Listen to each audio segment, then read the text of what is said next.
Hi, this is Vaughn Darian. I'm the chair of the Oakland County Democratic Party, and today in another episode of our video series that we're, I guess, loosely calling "What's Going On," we're going to be talking to State Representative Padma Kuppa, who's a representative, one of my favorite people to talk to in the Democratic Party, actually, from just a little bit north of me in Troy.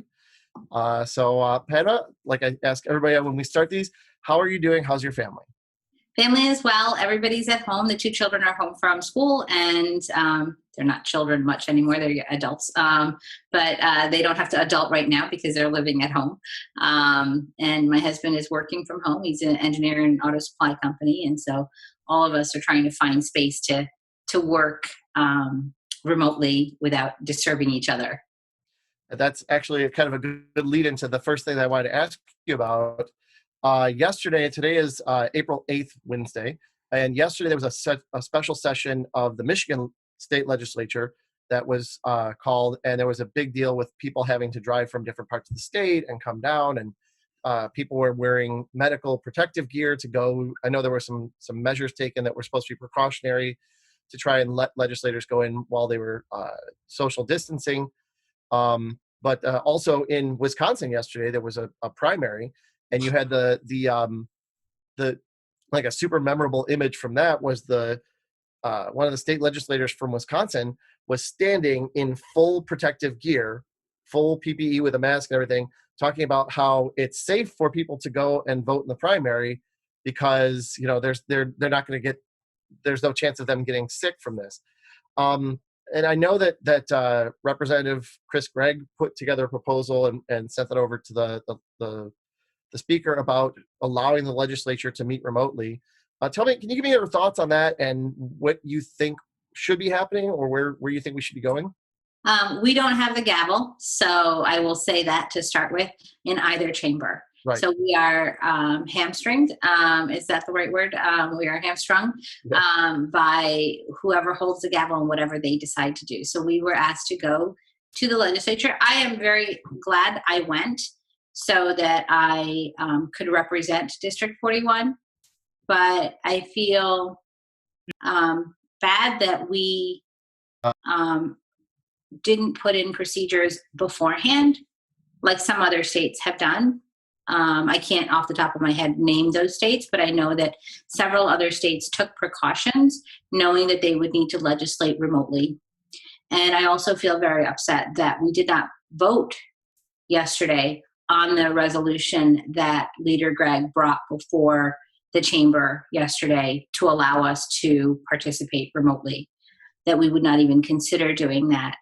I think that most of us who went in, that whoever I saw, because we were given the opportunity to go in small numbers. So there was sort of a staggered time that you were given. So, for example, I spoke to Representative Andrea Schroeder from Clarkston. She went in right at the start of session.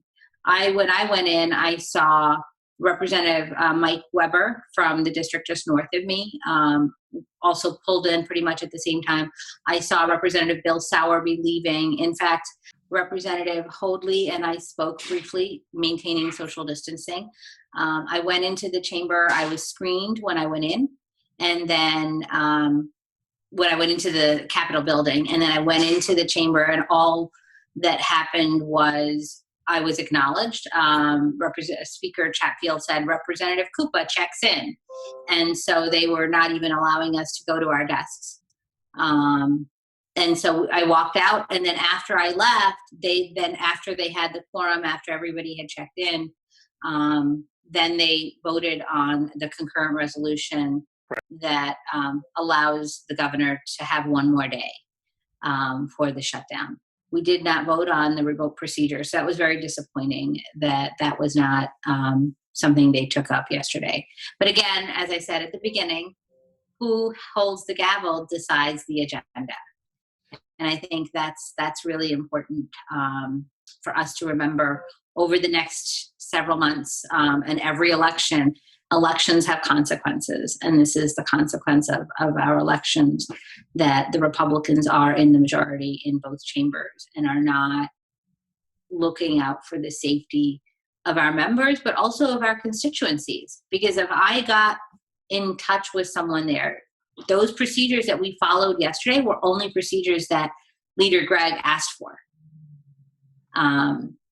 If we hadn't had those, we would not have maintained proper social distancing. We would have been, as we were on the 17th. I don't know if you heard about this, but on the 17th, the last time we were in chambers together, we had more than 12 hours that we were in Lansing, and large chunks of that time, people were just hanging out. Yeah. In fact, somebody brought a piano into the rotunda and started singing hymns. This is not doing the people's business. Well, and it seems, one of the things that's hard about having these conversations right now, for me at least, is that a lot of times, it's like it's frustrating to see things, and I don't understand why they're going the directions they are. When we were talking to Charles the other day, we're talking about there are very foreseeable problems that are going to happen with the ACA that are coming down the line, and nobody's doing anything about them right now. And very much the same thing with the state legislature. If you're not hearing you talk about the process that you guys went through, the process of voting, that's not something that there's no reason you had to do that physically other than just some sort of Political gesture. drama. Political Yeah. theater. Correct. So I will say what we have been doing, since there's not much I can do to control that. One of the things I did on the way there as well as on the way home was I talked to people. I talked to constituents. I talked to stakeholders, because I am concerned. What are we going to do to lift the economy? The number of people that have been calling my office, emailing my office. So I work remotely. Our voicemail in our Lansing office goes to an email. And then our staff and I, 2 people, all 3 of us can respond to constituent concerns.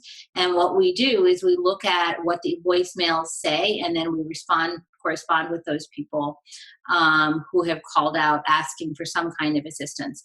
Now, some of the times the assistance is just helping them navigate either the state system or providing them information on where to go to get the information they need. Because obviously I don't know about unemployment, and neither do my staff. We are being trained on how people can file. We're being trained on what are the rules around it, especially now.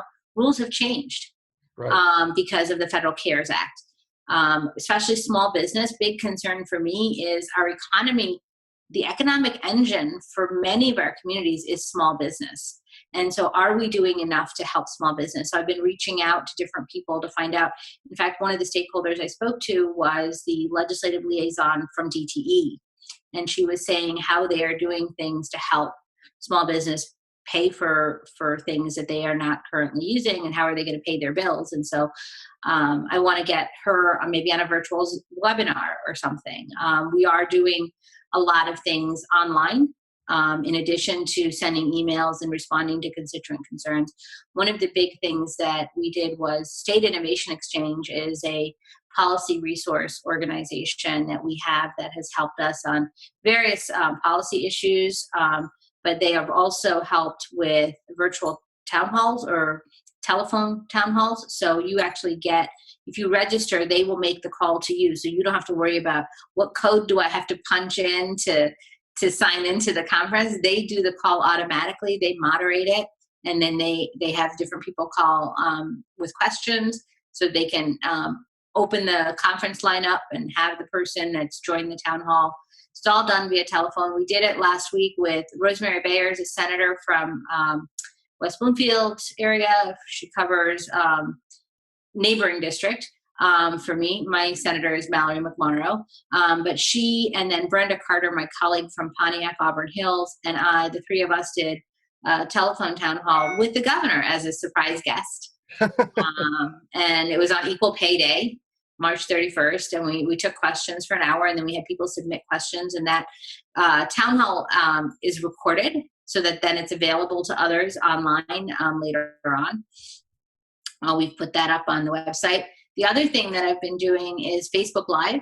And then this Thursday with Representative Lori Stone, who's a former educator, we are going to invite Paula Hatterbart, who is from the Michigan Education Association, and David Hacker from the American Federation of Teachers, the Michigan chapter. The two of them will be joining us to talk about the Executive Order 33 about schools. 33 or 35. There's so many numbers now. I'm just kind of uh, trying to focus on answering questions to what are we doing if we are going online education? What does that look like? And each district is submitting their plan. The EO actually left for a lot of local control. So really, if you have questions, you should contact your local school district on what are they doing. I know that Troy and Clawson have been working very hard to ensure that students have access to online instruction. Some students don't have laptops at home or have Wi-Fi at home. And so what do we do to enable that? How can we help them so that they do continue to receive some instruction? We are hopeful that all districts across the state are able to work with their local ISDs and their local school boards and make sure that they can reach out. But again, the number one thing is joining these or holding these events so that we can answer people's questions collectively, because rather than have 50 people call me and ask me about the same question, it's really nice to be able to have a virtual town hall where if one person asks, all the people on the call or in the virtual space can hear the answer. And so it's much easier. We've also been posting a lot on social media. But obviously there's a population that doesn't go on social media, that doesn't have access to Facebook or Twitter to hear what we're doing or what resources are out there. And so we've been doing check-in calls. So I have 3 students from MSU that were interns in my office during the academic year when we were in Lansing.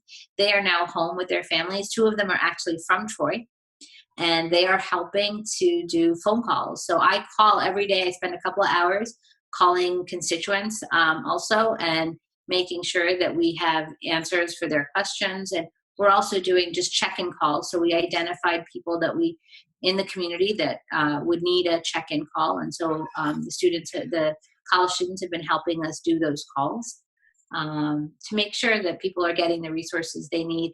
Also interacting with community organizations that are providing those resources. I had a call with Michigan CPA. They're providing some additional services to help with, like if you have to file your taxes or you need business help, whatever it is that you need. Michigan CPA has been out there doing some free services, and different organizations like Rotary Club reached out to me. The district that we're in, they would like to donate PPE, and so they reached out. So connecting them with the governor's office, because the governor's office is who is sort of being they have a list of hospitals that need the resources, and so who needs the resources, they're connecting them with who's providing resources. So that way we have a clearinghouse for getting masks or PPE to the hospitals that need it, the care facilities that need it. Yeah. Another thing that I've been working on is what are we going to do post-COVID, right? We're in the middle of COVID, but our safety net does not support something like this. And we are seeing that businesses are not being able to stay open, and people are having to file unemployment. What are we going to do when we are done with social distancing? What are we going to see what is the economy going to look like? Are more people going to be able to work from home? And what does that do for students and teachers? Because I'll tell you, my niece and my nephews are both at home, and my brother and his wife are trying to parent and help them with their schoolwork while they're working from home. Yeah. Well, I sympathize. I am literally in the same situation. I have 3 school-age kids. Actually, my oldest has autism. And so we've been doing teletherapy for him. But it is a struggle. I mean, and I'm lucky or not. Well, I mean, I am lucky to have a wonderful wife. But she was laid off at the start of this. And so I'm working from home and trying to handle a bunch of things. And then she's stuck doing kid wrangling, and it is hard. It is a difficult thing. And I do think we have to start looking down the road about what it's going to look like when we come out of this, what we're going to be, what massive changes are going to happen because of this. We just, we haven't had anything like this in our lifetimes. The closest would be maybe 9/11. This is, I mean, I think major pandemics and major global things have happened that have changed how we do things. And I think COVID-19 is one of those things that is going to shift how we do things. Yeah. Whether it's unemployment or healthcare. Immediate concern to me, though, if we can get back into the legislature, I've been appointed to be on the prescription drug task force by the governor. And one of the things, being in southeastern Michigan, you know that you have easy access to go over the border to Canada. Right. And a lot of people go get their prescription drugs from Canada. And so I'm very concerned that we figure out how to make prescription drugs more affordable. We can't be in this position where you can go over and get insulin for like a tenth of what you spend here in the United States. And so Virginia actually introduced a bill to make insulin up to $50, like your monthly insulin payment wouldn't be more than $50.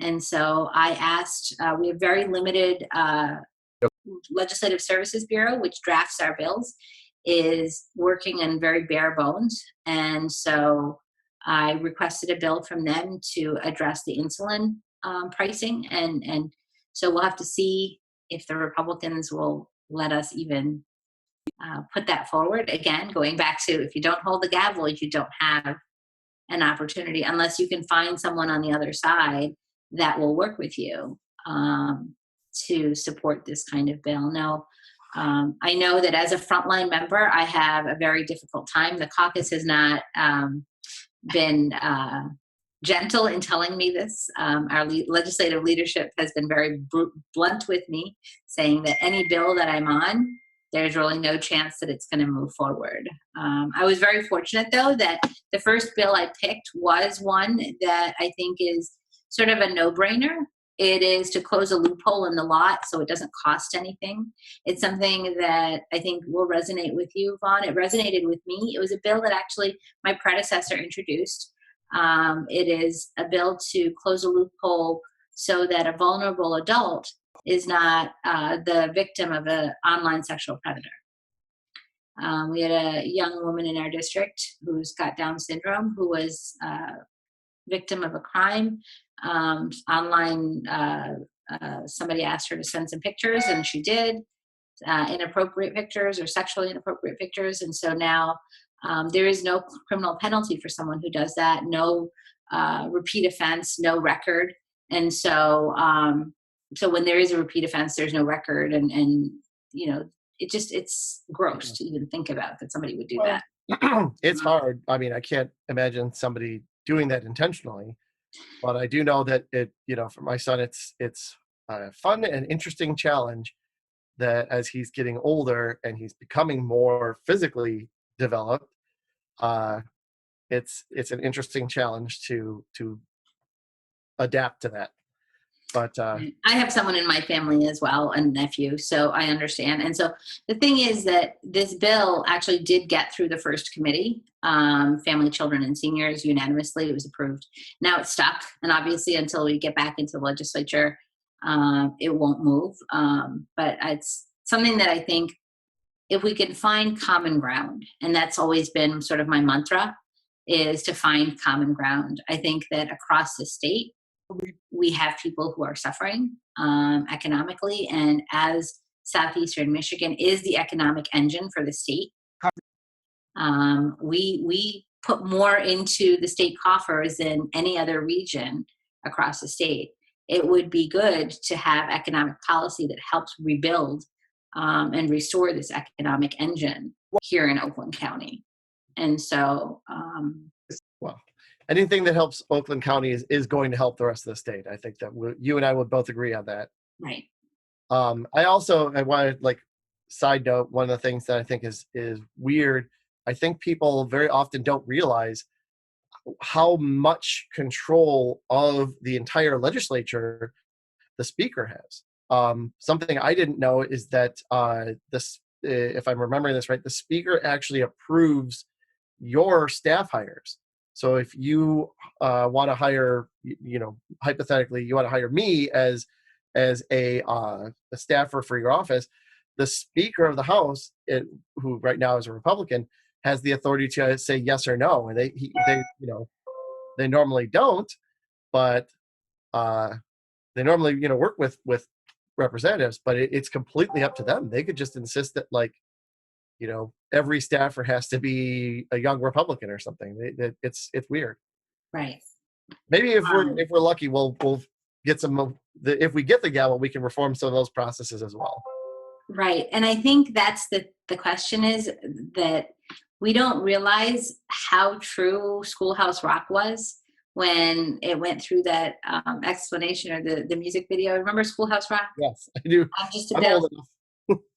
I mean, that bill, so true. I mean, he talks about things dying in committee. And there's so many good bills just because they're Democratic bills. They're good for the entire state, but because they're Democratic bills, they die.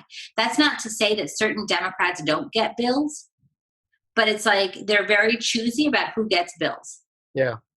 And I am not one of them. And so it's been unfortunate. We do talking about, I know that we had talked earlier about the ACA. Yeah.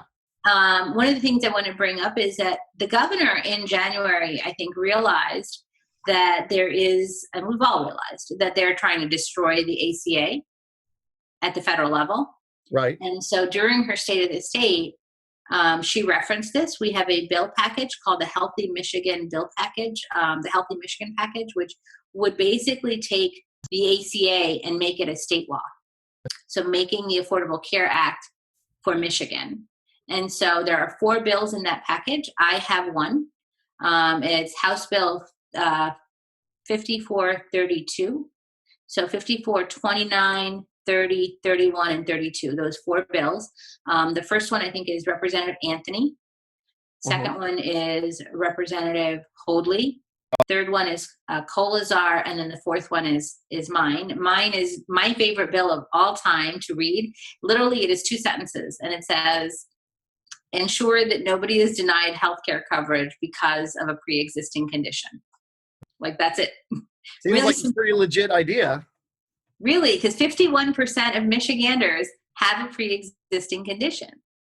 Yeah, one thing I was mentioning to some friends of mine the other day is that it's easy a lot of times, and going again back to the COVID-19 discussion, it's easy a lot of times to think that, oh, well, this is just, it's not going to affect me. I'm healthy. It's not a big deal. But when you think really about how many people in our community have what are pre-existing or underlying conditions that present greater threats because of this disease, it's really extensive. And we're in a situation, we're now almost, it's been over a decade now that insurance companies have not been able to deny people for pre-existing conditions. And I think that we oftentimes forget that how vicious that world was and how horrible it was to be in that world where you could be denied insurance. You denied the ability to buy insurance if you had any number of a list of pre-existing conditions. Pregnancy was a condition that they could use to deny insurance. Yeah. C-section was a pre-existing condition. Yeah, it's nuts.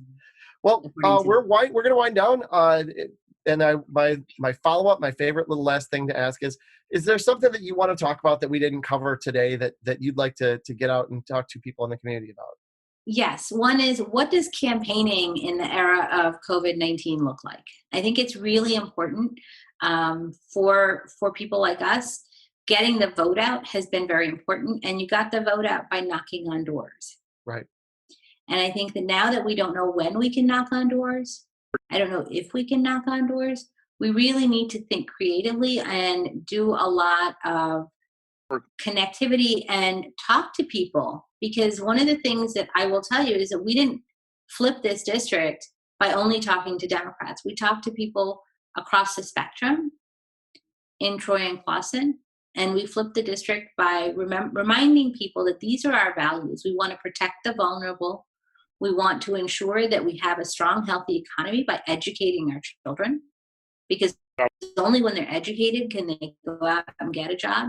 We want to make sure that employers have people that they can hire. So education is sort of the backbone of a strong economy. So we can't look at the lack of doors, but we've got to find ways to engage people and want people to go to our campaign website, sign up to volunteer, electpadmakuppa.com. I think it's a really important place to go. And also follow me on social media. So both the state rep, I have two separate pages because we have to keep it separate from